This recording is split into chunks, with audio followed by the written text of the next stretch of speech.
دعائے استفتاح، نماز شروع کرنے کی دعا۔ نبی صلی اللہ علیہ وسلم تکبیر تحریمہ کے بعد حسب ذیل دعا پڑھتے تھے: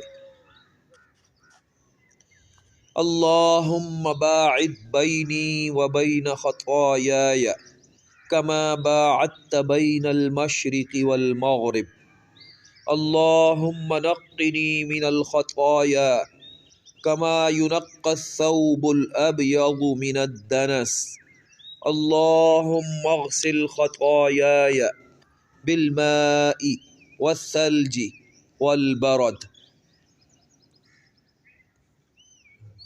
ترجمہ: اے اللہ، دوری کر دے درمیان میرے اور درمیان میرے گناہوں کے، جیسے دوری رکھی ہے تو نے درمیان مشرق اور مغرب کے۔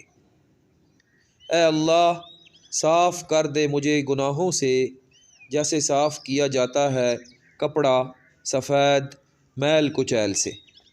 اے اللہ، دھو دے میرے گناہ پانی، برف اور اولوں سے۔